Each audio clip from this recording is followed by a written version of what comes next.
Act 1, Scene 1.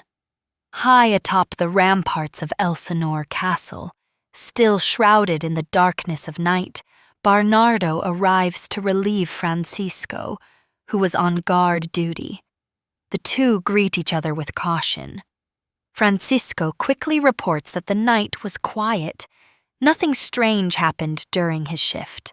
Before leaving, Bernardo asks him to tell Marcellus and Horatio to meet him right there. Shortly after, Marcellus appears accompanied by Horatio, a nobleman and close friend of the king. They confirm their identities, stating they are loyal to Denmark, and greet Francisco, who says his goodbyes and departs. Once they are alone, Marcellus and Horatio ask Bernardo in a tense tone if the thing has appeared again. Marcellus explains that he and Bernardo had seen a strange and terrifying apparition on 2 previous nights. Horatio, however, does not believe in ghosts. For this reason, Marcellus insisted he come that night. He wanted Horatio to see it all with his own eyes. Horatio continues to believe it is nothing more than imagination. Bernardo then begins to tell what happened during the other watches, but he can barely start. Suddenly, the ghost emerges before them. Bernardo and Marcellus are paralyzed.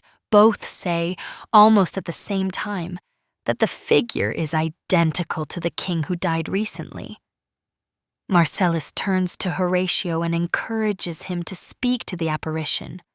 Shocked and clearly frightened, Horatio observes the specter closely and cannot deny it. It is the king. It is exactly the king of Denmark. Gathering his courage, he addresses the ghost aloud.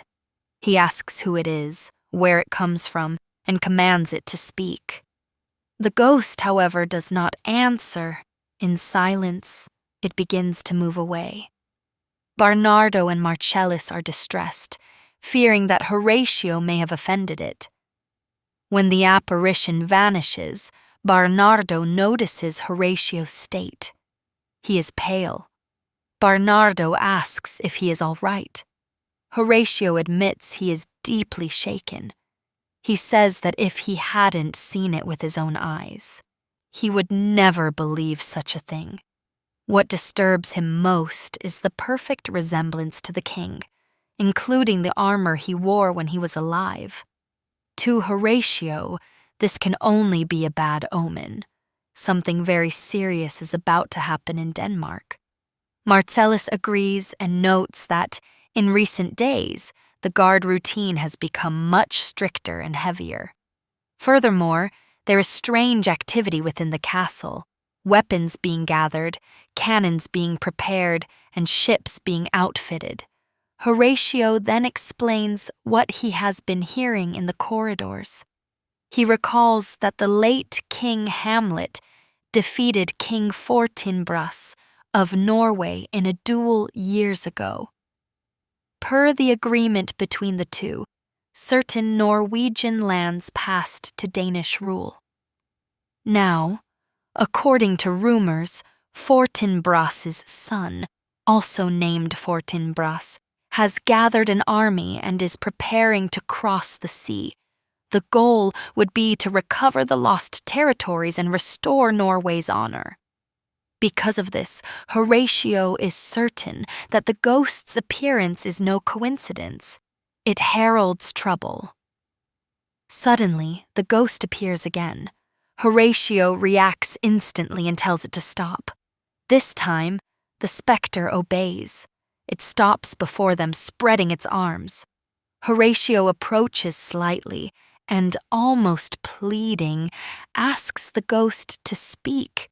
If it has any message about the future of Denmark, let it reveal it now.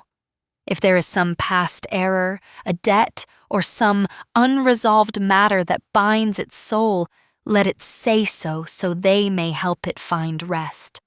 But before a word can be spoken, a rooster crows in the distance.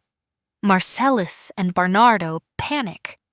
They know that, According to tradition, the rooster's crow announces the dawn, and that spirits cannot remain when day begins. They try in vain to stop the ghost from leaving. The apparition vanishes once more. The three are frustrated and dejected at having lost the chance to hear what it had to say. After a few moments of silence, Horatio makes a decision. He proposes that the three of them immediately seek out Prince Hamlet and tell him everything that happened that night. Even without having spoken to them, Horatio believes the ghost, being the spirit of the old king, might reveal itself to his own son. Act 1, Scene 2. In the great hall of the castle, Claudius, now King of Denmark, presides over the court alongside his wife, Queen Gertrude, Hamlet's mother. Also present are Hamlet himself, Polonius, the king's advisor, his children Laertes and Ophelia, and various nobles. Claudius addresses everyone with a carefully calculated speech. He begins by solemnly recalling the recent death of his brother, King Hamlet. He says that mourning is still necessary, but the kingdom cannot stay trapped in the past. Life, he says, must go on. This is why, he explains, he decided to marry Gertrude, his former sister-in-law, and take the throne. Immediately after, he changes the subject to treat something more urgent, the threat from Norway. Claudius reports that Fortinbras, son of the former Norwegian king, is gathering forces and intends to attack Denmark. He makes it clear that he is determined to keep the kingdom strong and prepared for any conflict. At that moment, Voltimand and Cornelius enter the room. Claudius hands them a letter intended for the new king of Norway, Fortinbras's uncle, an elderly sick man who, it is said, knows nothing of his nephew's plans. In the letter, Claudius asks him to intervene and stop Fortinbras from advancing against Denmark. The two receive the mission readily and leave immediately to fulfill the order. Afterward, Claudius turns his attention to Laertes.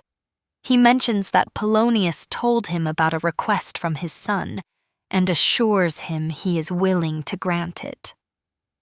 Laertes then asks for permission to return to France.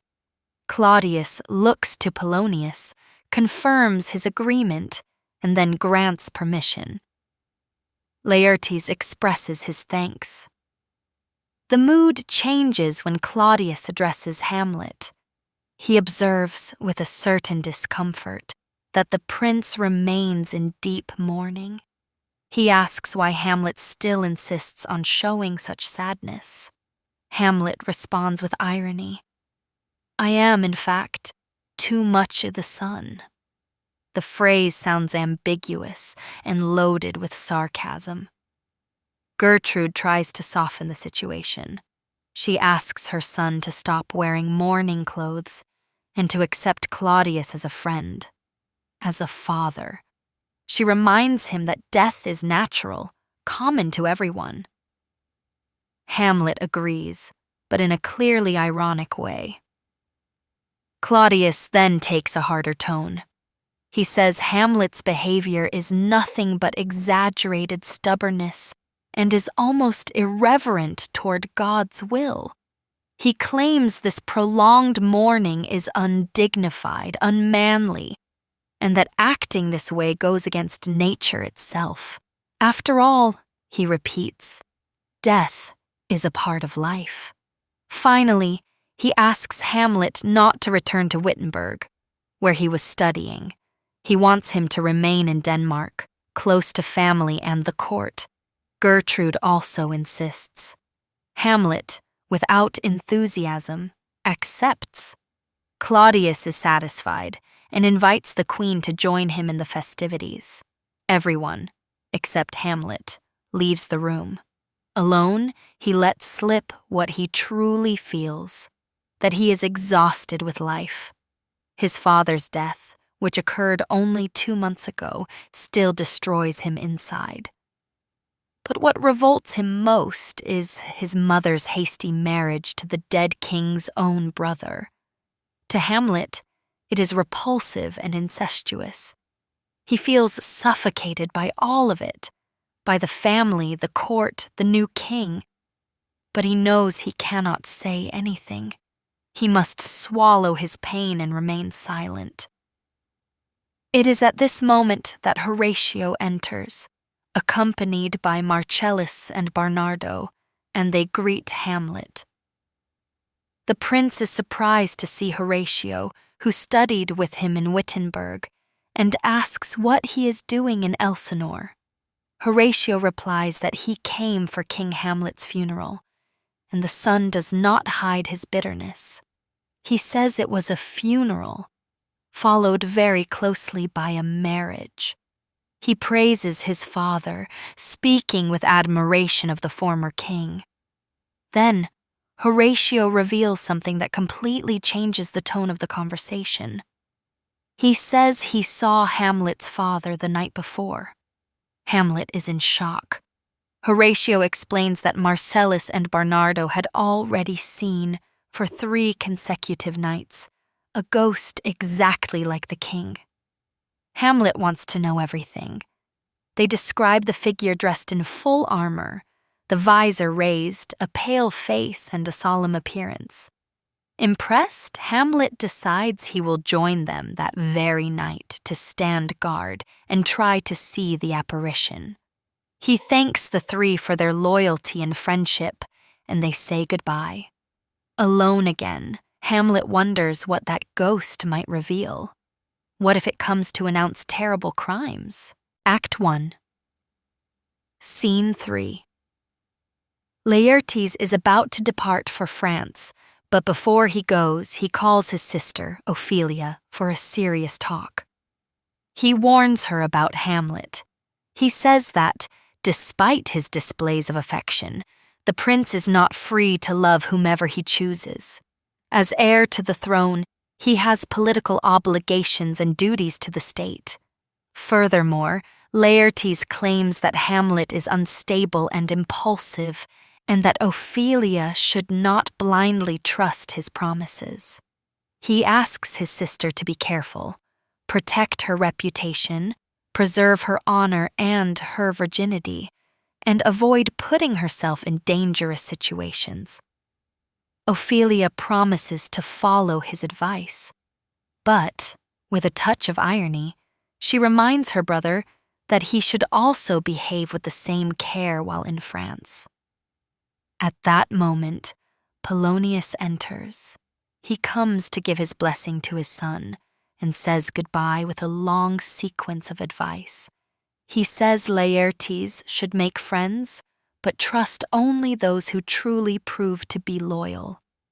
He advises him to avoid fights, take care of his appearance, neither borrow nor lend money, and, above all, always be true to himself.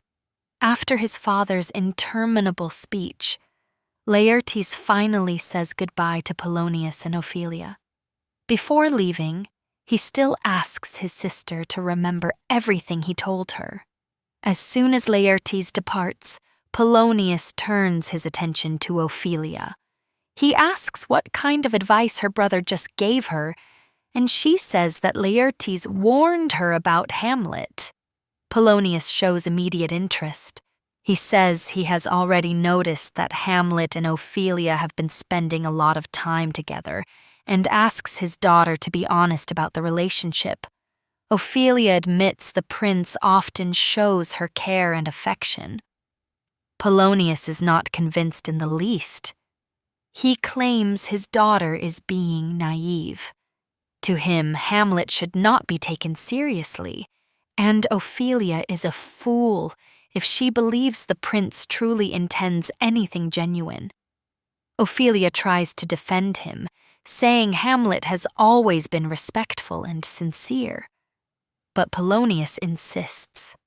He says Hamlet is too young, too free, and and too powerful to truly commit to someone like her.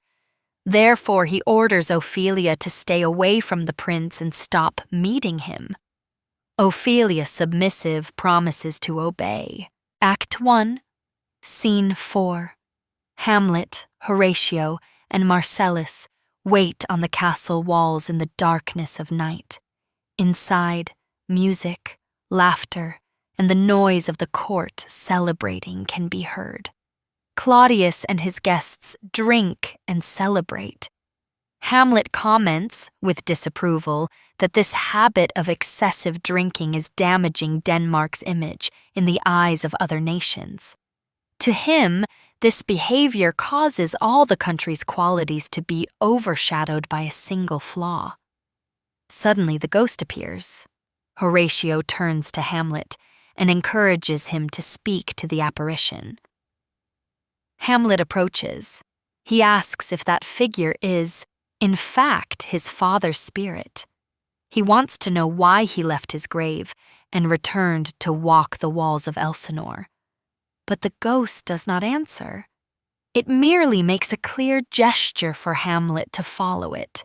Horatio and Marcellus try to stop him, warning that it might be a trap. But Hamlet decides to go. He says he does not fear death, and that he sees no great value in his own life at that moment. Horatio, desperate, begs him not to go, fearing the ghost might drive him mad, hurt him, or lure him to his death. Marcellus and Horatio try to hold him back. Hamlet grows angry and commands them to let him go. When he realizes they are hesitating, he even draws his sword and threatens to run them through if they do not make way. He says, in an almost fierce tone, that he will make ghosts of them if they continue to hinder him. Seeing this, the two finally give in. Hamlet sets off after the spectre. Even so, Horatio and Marcellus decide to follow him at a distance, ready to help if something goes wrong. Observing the darkness ahead, Marcellus murmurs, gripped by a dark premonition. Something is rotten in the state of Denmark. Act 1, Scene 5. Hamlet follows the ghost along the ramparts for some time. Weary of walking behind the silent figure, he finally loses his patience. He demands that the spirit stop leading him and speak its mind. The ghost obeys. It says that it must soon return to purgatory. But first, it must reveal something of dire importance. Hamlet assures the spirit he is ready to listen. Before continuing, however, the ghost demands a promise. It wants Hamlet to swear he will avenge what he is about to hear. Without hesitation, Hamlet accepts, and the spirit reveals itself clearly. It is Hamlet's father. He speaks of the horrors he suffers in purgatory, pains and punishments that, he says, no living human could fully comprehend. Then, his voice grows firm. He calls for revenge. He says he was the victim of a monstrous murder, an act against nature itself. Filled with rage, Hamlet begs his father to tell him how it happened. The ghost reveals the truth. Everyone believed King Hamlet had died from a snake bite. But this is a lie. In reality, it was Claudius who killed him. While the king slept peacefully in the palace garden, Claudius poured poison into his ear. The spirit implores Hamlet to avenge him. It also begs him not to allow Claudius to remain on the throne, turning the Danish monarchy into a bed of luxury and incest. Shortly after, the ghost vanishes. Hamlet is left alone, shaken but determined. He swears a silent oath to bring his father justice. Soon after, Horatio and Marcellus catch up to Hamlet. Anxious, they want to know what the spirit told him. Hamlet, however, pulls back, suspicious because he does not know whom he can trust. Therefore, he asks them to ask no more questions and demands that everything they saw and heard that night be kept an absolute secret. The two swear they will say nothing.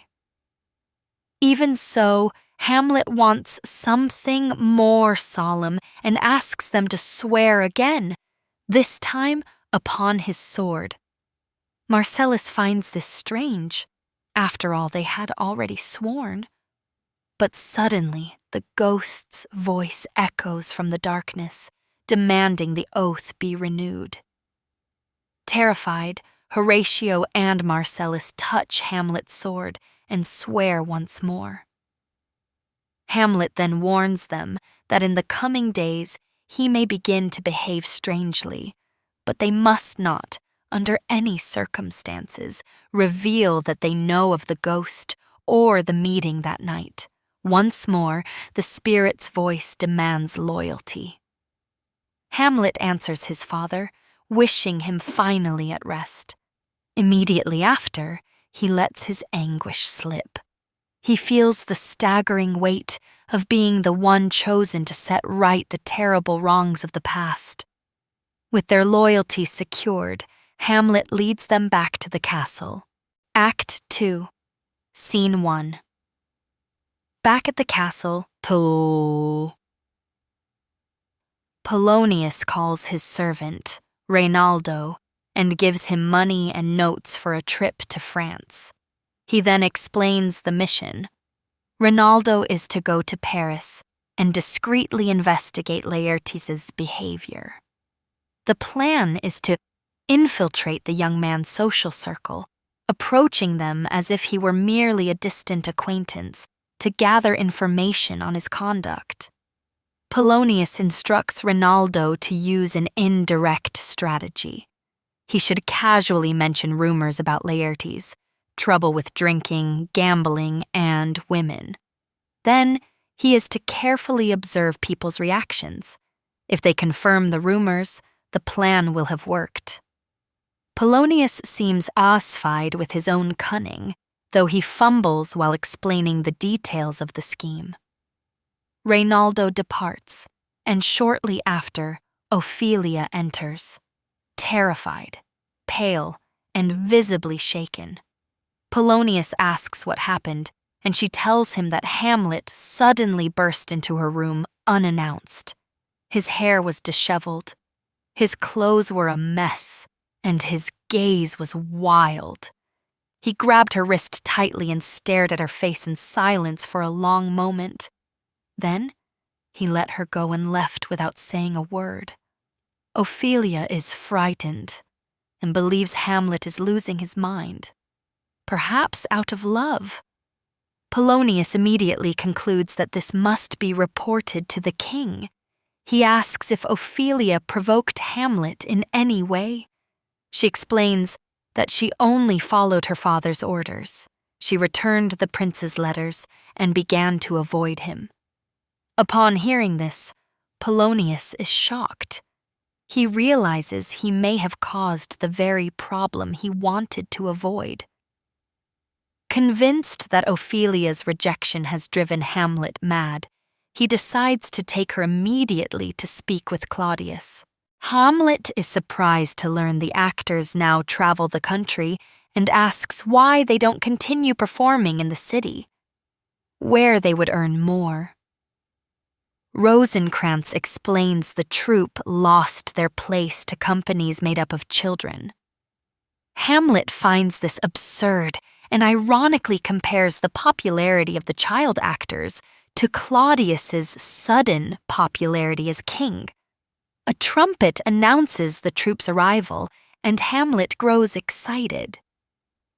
But before the actors enter, he discreetly tells Rosencrantz and Guildenstern that his madness is merely an act, a carefully constructed ruse to deceive his uncle-father and aunt-mother.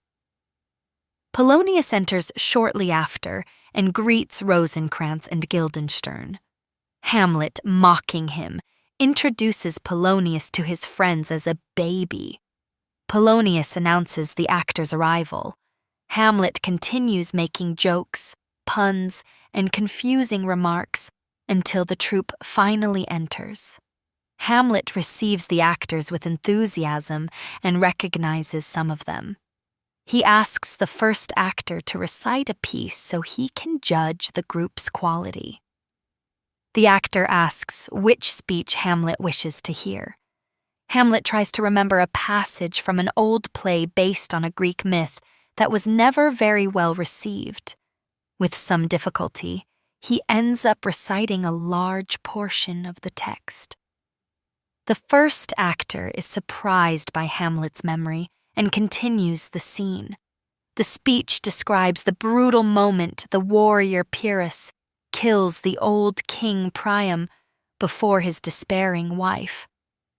The performance is so intense that Polonius remarks, astonished, that the actor has turned pale. Hamlet asks him to stop.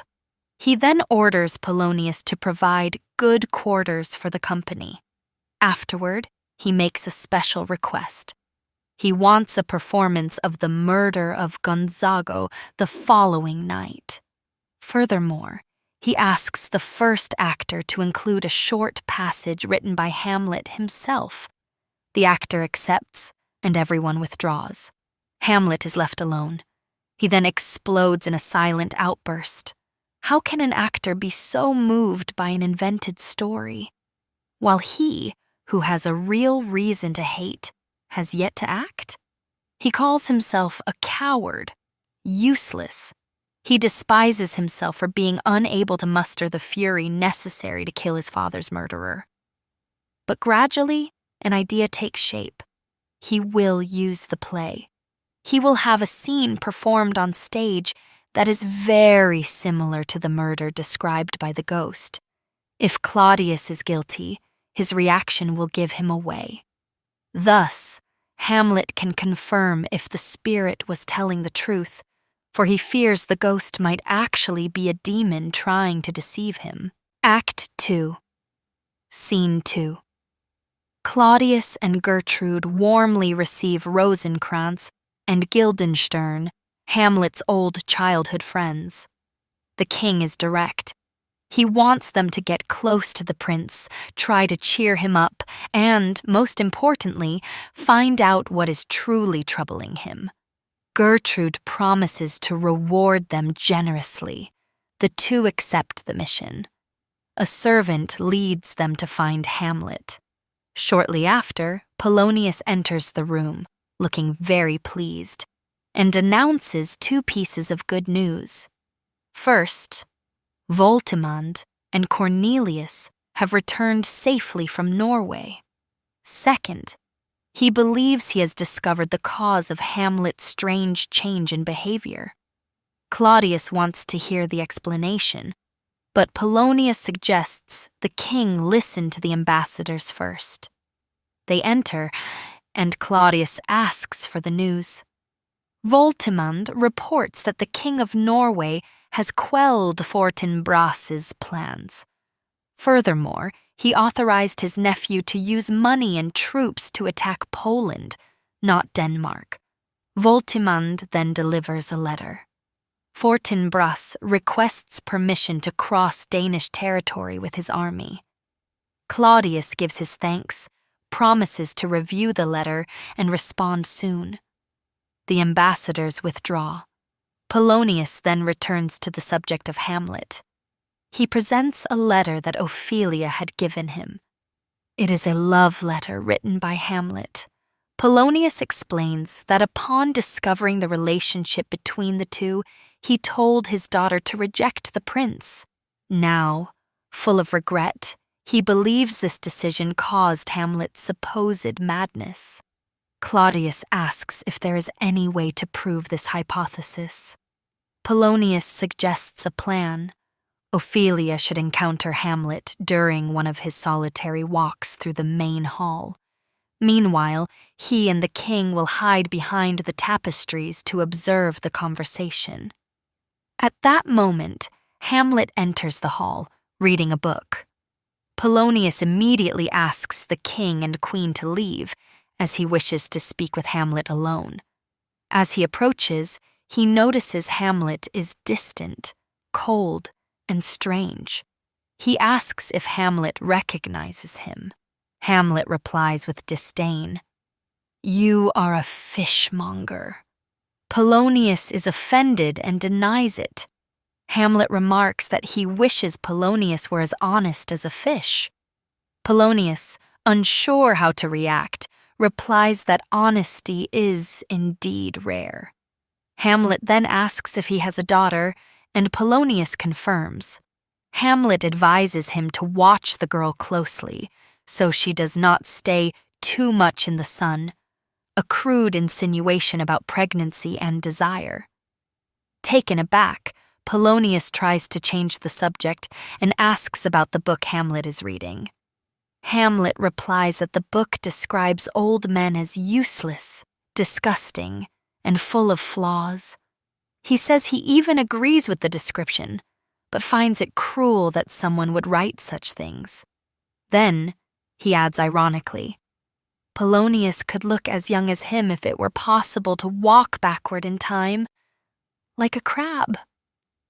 As they talk, Polonius notices something curious. Despite all the confusing talk, there is a certain pattern to Hamlet's rambling, a kind of strange logic. He keeps trying to make conversation, asking if Hamlet intends to go for a walk. Hamlet replies that he will walk toward his own grave. To Polonius, this confirms his impression that Hamlet is mentally disturbed. He decides to end the conversation to fetch Ophelia and execute the plan with the king. Before leaving, he says goodbye to Hamlet. As soon as he is alone, Hamlet mutters irritably, calling Polonius a foolish, unbearable old man. Shortly after, Rosencrantz and Guildenstern enter excitedly and greet Hamlet with enthusiasm. He receives them joyfully, and they chat briefly about life.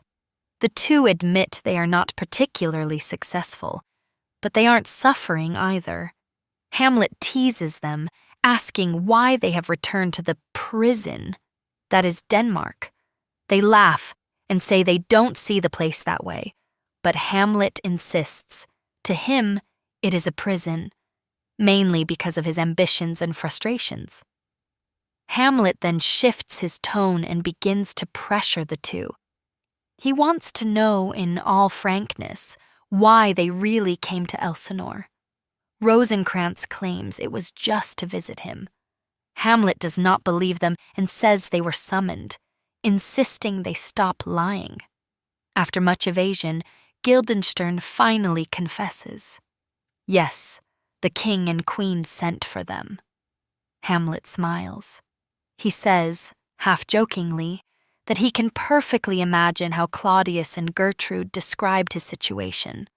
Sad, listless, unwilling to socialize, unable to find joy in anything. From his friend's embarrassed looks, Hamlet sees he hit the mark.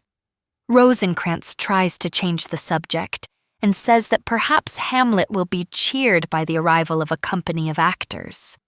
They met the troupe on the way to Elsinore and invited them to perform. Hamlet likes the idea, provided the actors are good. Rosencrantz mentions that this company used to be Hamlet's favorite. Act 3.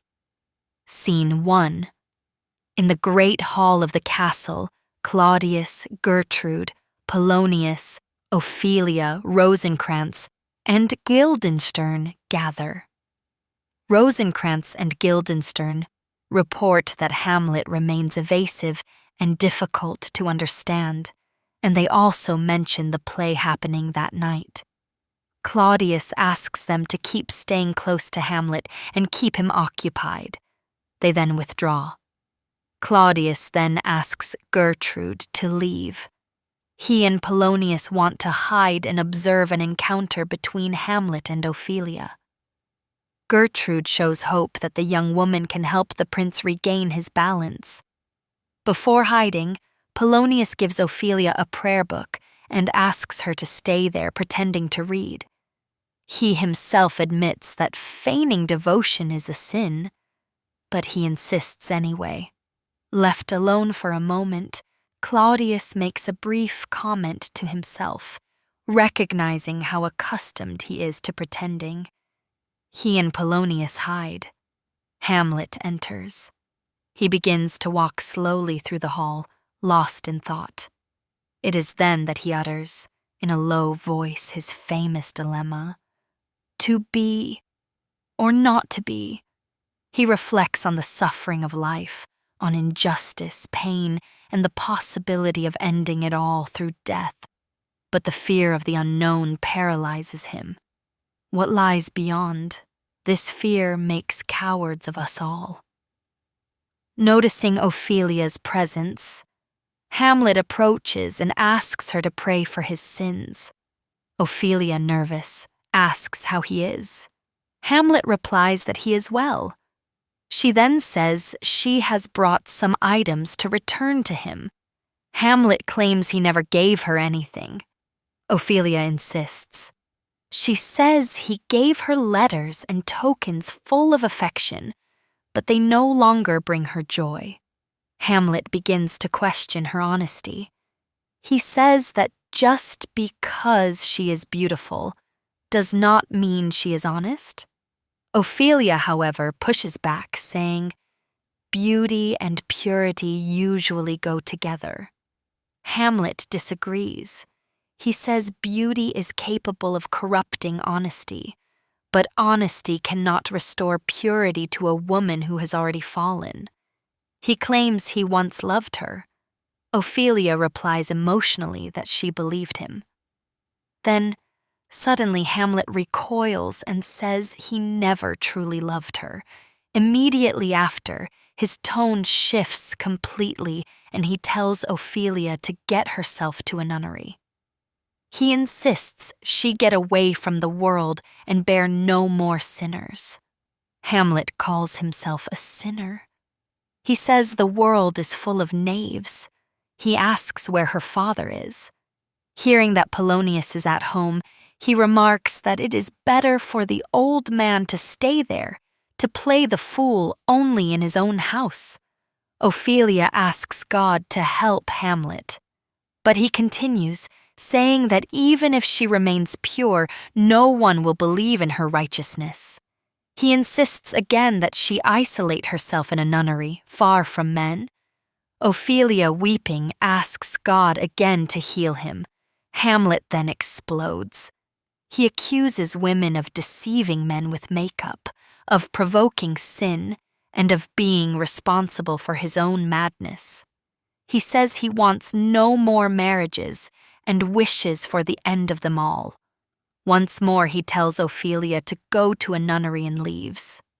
Alone, Ophelia breaks down, mourning the ruin of one who was once an admirable youth, a scholar, a soldier, and a future king. Now, all of that seems lost. Claudius and Polonius emerge from hiding and try to comfort her. However, Claudius is worried. To him, Hamlet's state could become dangerous. Therefore, he decides to send him to England under the pretext of a diplomatic mission. The idea is to get him away from Elsinore and buy time. Polonius agrees, but suggests that before the trip, Gertrude confront her son, trying to draw out the true cause of his disturbance. Claudius accepts and reinforces the need to watch Hamlet very carefully. Act 3. Scene 2. Hamlet meets with the group of actors and gives direct instructions to the first actor on how to recite the monologue he wrote. He harshly criticizes performers who exaggerate, shout too much, or try to get easy laughs from the audience instead of seeking a sincere and balanced performance. The first actor assures him he will rehearse carefully and deliver a performance that meets Hamlet's expectations. Afterward, all the actors withdraw. Shortly after, Polonius enters, accompanied by Rosencrantz and Guildenstern. Hamlet asks if the king and queen will truly attend the performance. Polonius confirms. Hamlet then asks him to notify the actors and orders Rosencrantz and Guildenstern to make sure everything is ready as soon as possible. The two obey. Horatio arrives, and Hamlet receives him with great affection. Visibly embarrassed by so much praise, Horatio listens as Hamlet speaks of his integrity, his lucidity, and his character. In a serious tone, Hamlet tells his friend that tonight's play includes a scene he wrote, inspired exactly by his father's murder. Hamlet asks Horatio to watch Claudius's behavior closely during the scene. If the king shows guilt, it will confirm the ghost's words. If he does not react, perhaps the spirit is nothing more than a demonic illusion. Horatio promises to stay alert. Trumpets sound. Claudius enters with Gertrude, Polonius, Ophelia, Rosencrantz, Guildenstern, and other members of the court. Claudius asks Hamlet how he is. Hamlet responds in an ambiguous and ironic manner. Then, he chats with Polonius about his days as an actor at the university. Polonius proudly recounts that he once played Julius Caesar. Hamlet mocks Caesar's murder and Brutus's betrayal. Rosencrantz reports that the actors are ready. Gertrude invites Hamlet to sit by her side, but he prefers to sit near Ophelia. As he settles in, he begins to provoke her with double entendres. Ophelia, polite, tries to brush it off and simply notes that Hamlet seems to be in high spirits. Hamlet remarks ironically that everyone there seems happy, including his mother, even though his father died only 2 hours ago. Ophelia corrects him. The king died over 2 months ago. Hamlet replies mockingly that then it is high time to trade mourning clothes for a suit of sables. A trumpet announces the start of the dumb show. Without lines, the actors perform a king and queen in love. The queen leaves, the king falls asleep, and another man enters, steals his crown, and pours poison into his ear. The murderer flees. The queen returns, finds the body, and mourns. Later, the criminal returns, feigning sadness, and wins over the queen with gifts until she is seduced. Ophelia is disturbed by the scene. Hamlet says it is just a bit of mischief. Shortly after, the play proper begins. Hamlet and Ophelia continue exchanging suggestive comments. The king and queen in the play speak of the love they share. The king speaks of his old age and approaching death and asks his wife to remarry when he dies. The queen states she could never do such a thing, saying that every new kiss would be like killing her first husband all over again. When the queen withdraws and the king falls asleep, Hamlet asks Gertrude if she is enjoying the play. She replies that the queen seems to protest too much in her vows. Claudius, uneasy, asks if the play contains any offense. Hamlet assures him it does not. It is just entertainment, and would only bother someone with a guilty conscience. A character named Lucianus enters. Hamlet tells Ophelia he is the king's nephew. The conversation descends again into sexually charged provocations. Lucianus pours poison into the sleeping king's ear. At that moment, Claudius stands up abruptly. Gertrude asks what is wrong. He says he feels ill and demands the play be stopped. Polonius orders the actors to stop. Everyone leaves in a hurry, except Hamlet and Horatio. Hamlet asks Horatio if he also noticed Claudius's reaction.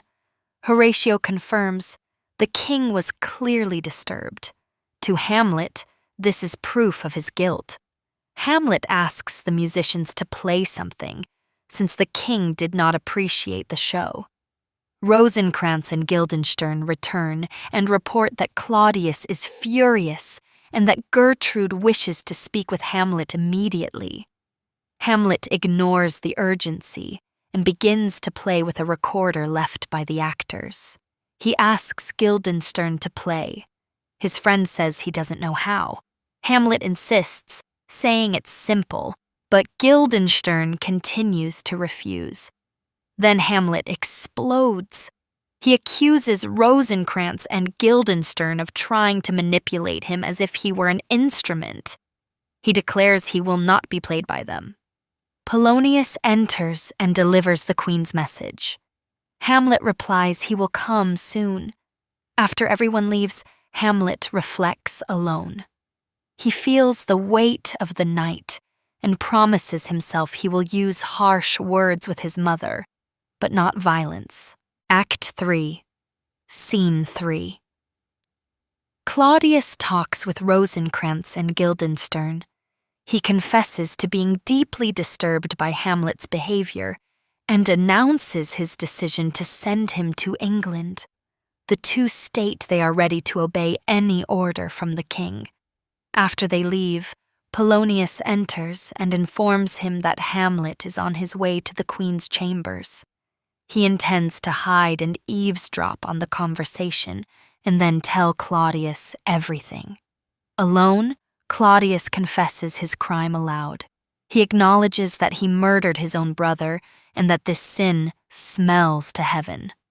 He asks God for forgiveness, but admits he cannot truly repent as long as he keeps the crown and the queen. Overcome by guilt, he kneels to pray. Hamlet enters and finds him in prayer.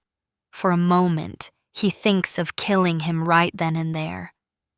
But he reflects, if Claudius dies while praying, his soul might be saved, the opposite of the punishment Hamlet desires. He decides then to wait for a more suitable moment, when Claudius is committing some sin. Hamlet leaves. Claudius remains kneeling, acknowledging that his words are not enough to reach forgiveness. Act 3, Scene 4. In Gertrude's room, Polonius explains his spying plan. She agrees, and as soon as Hamlet enters, Polonius hides behind the tapestry. Hamlet asks why his mother sent for him. Gertrude replies that he has offended his father's memory. Hamlet retorts that it was she who betrayed her own husband. Gertrude is outraged by her son's tone. Hamlet claims to know perfectly well who she is, his father's brother's wife and, unfortunately, his mother. When Gertrude tries to leave, Hamlet stops her. She panics and cries for help. Polonius also shouts from his hiding place. Enraged, Hamlet thrusts his sword through the tapestry and kills Polonius. Realizing what he has done, Gertrude is horrified. Hamlet replies that his error is no greater than killing a king and marrying his brother. Hamlet accuses his mother of having profaned marriage and destroyed all sense of honor and fidelity. Gertrude says she doesn't understand what he's talking about. Hamlet points to a tapestry of two brothers and compares the old king, noble and just, with Claudius, whom he describes as a corrupt criminal. He questions how she could trade one man for another so inferior. Gertrude begins to be deeply shaken and asks him to stop. Hamlet, however, persists and accuses her of living beside a murderer. At that moment, his father's ghost appears to Hamlet. He asks what the spirit desires. Gertrude sees nothing and concludes Hamlet has gone mad. The ghost reminds Hamlet of his mission, but asks him to spare Gertrude. Hamlet tries to show the ghost to his mother, but she remains unable to see it. When the spirit departs, Hamlet begs it to stay. Gertrude believes her son is hallucinating. Hamlet assures her he is lucid and claims his mother is trying to call him mad to avoid facing her own guilt. He asks her to repent. Gertrude, in tears, admits that his words have broken her heart. Hamlet asks her to stay away from Claudius, not to return to his bed, and to keep their conversation a secret. She promises to try. Hamlet reveals that he will be sent to England with Rosencrantz and Guildenstern, and that he suspects he carries a death sentence signed by Claudius. He says he has already prepared a plan to outwit the king. Then, he drags Polonius's body out of the chamber. Act 4, Scene 1. Gertrude finds Claudius with Rosencrantz and Guildenstern. She asks the two to withdraw. She then tells the king that everything that happened, Hamlet's fury, his supposed madness, and the murder of Polonius. Claudius concludes that Hamlet is a danger to everyone. He says that out of affection, he delayed taking action, but now he can wait no longer. He guarantees that by dawn, Hamlet will no longer be in Elsinore. He calls Rosencrantz and Guildenstern back and orders them to find Hamlet and take Polonius's body to the chapel. Afterward, he announces that they must publicly explain what has occurred. Act 4, Scene 2. Rosencrantz and Guildenstern find Hamlet. Rosencrantz asks where Polonius's body is. Hamlet calls him a sponge. When Rosencrantz questions the insult, Hamlet explains, they soak up the king's rewards and will eventually be squeezed dry when they are no longer useful. Hamlet refuses to say where he hid the body and runs off, daring the two to catch him. Act 4, Scene 3. Claudius explains to his advisors that Hamlet is loved by the people and that any direct punishment could provoke a revolt. Therefore, his departure for England will be presented as a long-standing plan. Rosencrantz informs him that Hamlet refuses to reveal the body's location. Claudius orders him brought in. When Hamlet enters, Claudius asks where Polonius is. Hamlet replies that he is at supper. He then explains, not supping, but being eaten by worms. Angered, Claudius demands the truth. Hamlet replies that the body is in heaven, or that soon the smell will reveal its presence in the hallways. Claudius orders them to search for the corpse. He feigns concern for Hamlet and says that for his own safety, he has decided to send him to England. Hamlet says goodbye, calling him my dear mother. Claudius corrects him, and Hamlet retorts ironically, by marrying his mother, they became one flesh. Hamlet leaves under escort. Alone, Claudius confesses his hope that the King of England will execute Hamlet as soon as he arrives. Act 4, Scene 4.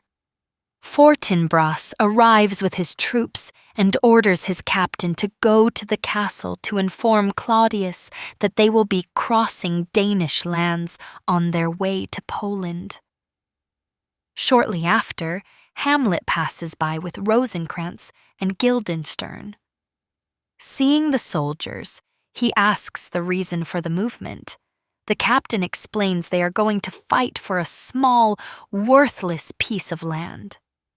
Alone, Hamlet reflects. He is ashamed of his own hesitation when he sees men willing to die for something so insignificant. He decides that from that moment on, his thoughts must turn into action. Act 4, Scene 5. Gertrude, Horatio, and a courtier are in the hall. The courtier warns that Ophelia insists on seeing the queen. Gertrude hesitates but agrees upon learning that the young woman has lost her mind. Ophelia enters singing. She speaks of love and a dead man. Gertrude tries to understand her words, but Ophelia continues singing about death, graves, and flowers. Claudius enters and asks how she is. Ophelia responds with a confusing story about a girl turned into an owl, saying that people know who they are, but not what they may become.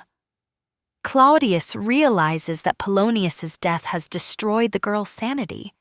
Ophelia sings of betrayal, abandonment, and men who seduce women only to discard them. She remembers her father on the cold ground and says she will tell her brother. Then she says her goodbyes and leaves. Claudius asks Horatio to watch over her. Alone with Gertrude, he claims the young woman's grief is the result of her father's death and Hamlet's departure. Suddenly, a great tumult is heard. A messenger announces that Laertes has returned to Denmark, leading a popular revolt. The people are shouting that he should be king. Laertes enters armed. He demands explanations and swears to avenge his father's death. Claudius asserts that he did not kill Polonius. Ophelia enters again, singing in an even more disturbing manner. Laertes despairs at seeing her in such a state and vows that his revenge will be proportional to his sister's madness. Ophelia hands out imaginary flowers, mentioning rosemary, pansies, fennel, and daisies, and says that all the violets died with her father. Claudius declares his sorrow at seeing the suffering of Polonius's 2 children and proposes that Laertes investigate everything by his side. Act 4, Scene 6. Horatio meets 2 sailors carrying a letter from Hamlet. He reads the message. After 2 days at sea, the ship was attacked by pirates. During the fight, Hamlet ended up boarding the enemy ship and was taken prisoner in exchange for a favor. Hamlet asks the sailors to deliver another letter to the king and for Horatio to come find him as soon as that is done. He says he has much to tell, especially about Rosencrantz and Guildenstern, who are continuing on to England. Horatio departs immediately with the sailors. Act 4, Scene 7. Claudius speaks with Laertes and tries to convince him once more that he had no part in Polonius's death. Laertes now believes him, but still asks why the king did not punish or pursue Hamlet, the one truly responsible. Claudius replies that there are 2 reasons. The first is Gertrude's unconditional love for her son. The second is Hamlet's popularity among the Danish people. Any open punishment could spark a revolt. Laertes makes it clear he cares nothing for Hamlet's reputation. He wants revenge. At that moment, a messenger enters bringing 2 letters from Hamlet, one for the king and one for the queen. Claudius offers to read his aloud. In the letter, Hamlet reports that he has returned to Denmark completely alone, without money or belongings. He also requests an audience with the king the next day to explain everything in person. Laertes reacts with anger and anxiety. Finally, he will face the man who killed his father and drove his sister mad. Claudius then proposes something more dangerous and discreet. He asks for Laertes' help in finding a less suspicious way to get rid of Hamlet. Laertes accepts without hesitation and says he is willing to kill him with his own hands. Claudius agrees. He says that Laertes himself should be the executioner. Next, he recalls that since Laertes went to France, many in Elsinore have praised his skills as a fencer, praise which, according to him, sparked Hamlet's envy. To Claudius, Laertes must prove his devotion to his father not just with words, but with action. Laertes declares he would kill Hamlet even inside a church. Claudius asks him not to act impulsively. When Hamlet returns, Laertes must keep a certain distance. Meanwhile, the king himself will take charge of spreading rumors about Laertes' excellence with the sword, provoking Hamlet until he challenges him to a friendly duel. During the bout, Laertes can choose a truly sharp foil and kill him without raising suspicion, as if it were an accident. Laertes accepts the plan, but suggests something even more deadly. He will rub poison on the tip of the sword, so that even a simple scratch will be enough to kill Hamlet. Claudius, as a precaution, presents a second plan. During the duel, he will place poison in a drink intended for Hamlet. Thus, even if the duel does not end in death, the prince will not survive. At that moment, Gertrude enters, deeply shaken. She brings devastating news. Ophelia fell into a brook and drowned. Her body was found among flowers, floating for a time, until it sank into the mud. Laertes leaves immediately, desperate to mourn his sister's death. Before departing, he states that after his mourning, he will be ready for revenge. Act 5, Scene 1. Two gravediggers are working in a plot outside the walls of Elsinore. The first asks if the woman who killed herself is really going to receive a full Christian burial. The second replies yes, and tells his colleague to dig faster. They discuss whether the woman drowned by accident or took her own life on purpose. To the second gravedigger, it is clear it was suicide, and she is only receiving a decent burial because she was a noble. The first agrees, complaining about the unfair advantages given to the rich. Amidst jokes, puns, and somber reflections, the two mock the human condition itself. Hamlet and Horatio arrive at the cemetery and observe one of the gravediggers singing casually as he digs. Hamlet is amazed by that lightness in the face of death.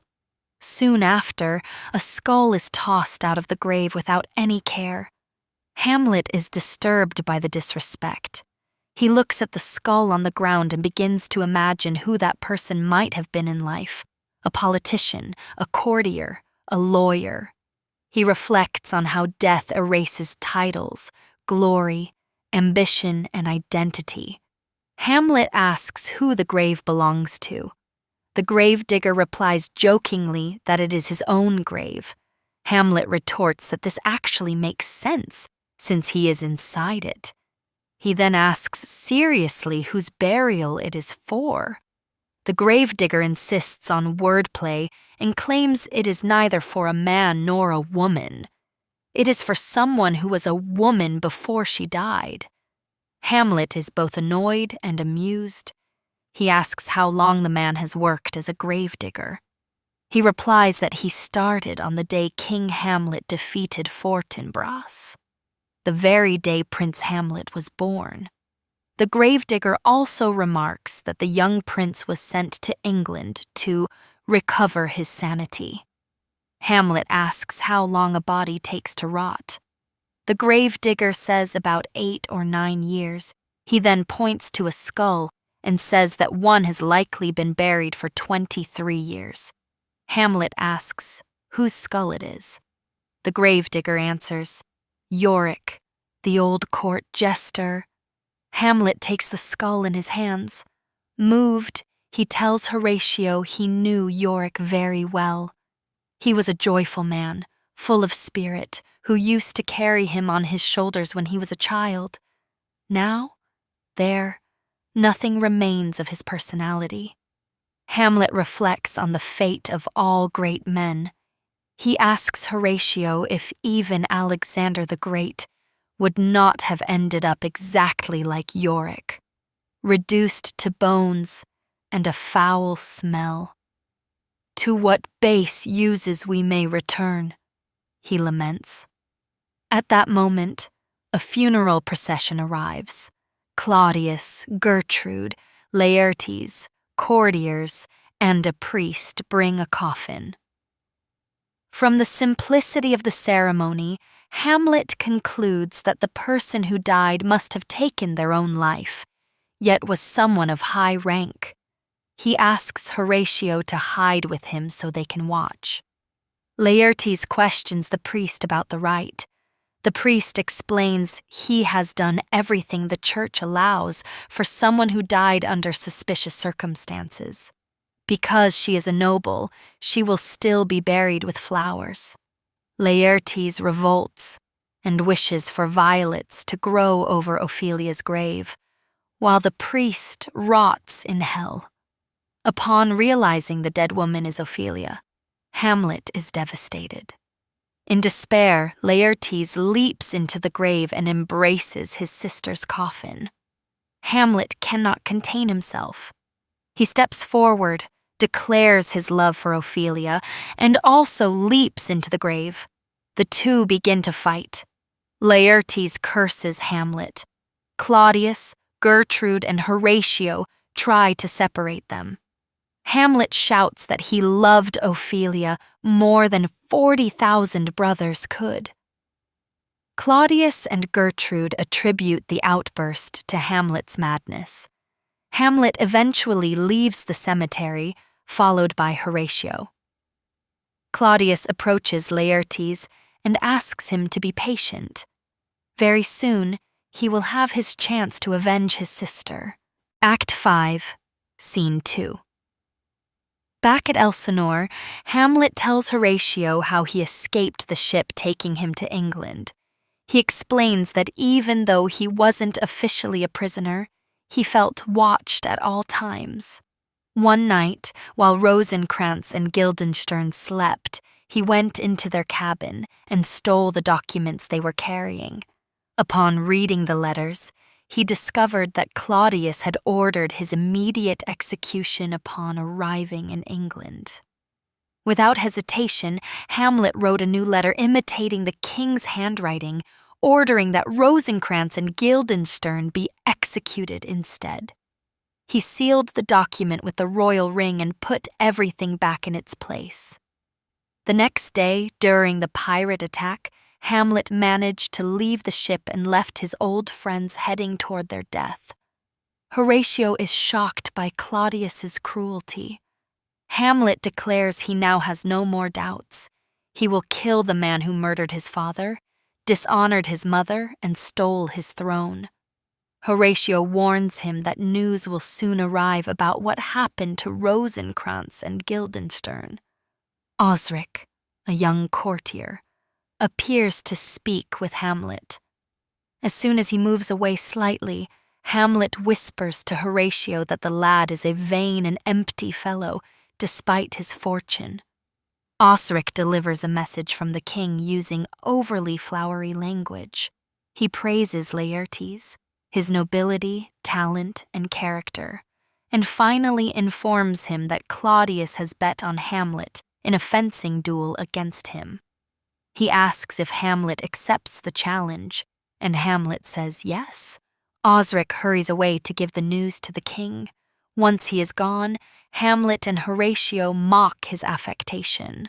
However, afterward, Horatio confesses to having a bad feeling. Hamlet also feels a certain unease but says he is ready. If the moment has come, it has come. He says he trusts his fate to God's will. Shortly after, Claudius, Gertrude, Laertes, Osric, and several nobles enter, accompanied by trumpets, foils, and cups of wine. Claudius asks Hamlet and Laertes to reconcile before the fight. Hamlet apologizes to Laertes for the suffering caused to his family. He says his actions were the result of his mental instability, not his true will. Laertes responds with polite coldness. He accepts the courtesy, but still cannot forgive him. Osric hands the swords to the two.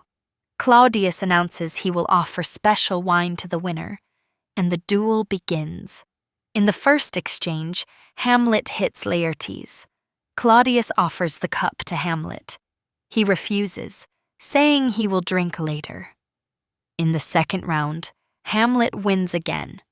Gertrude, excited, picks up the cup intended for Hamlet and toasts to her son's victory. In silence, Claudius despairs. He cannot stop her from drinking. The third round begins, and the two fight evenly.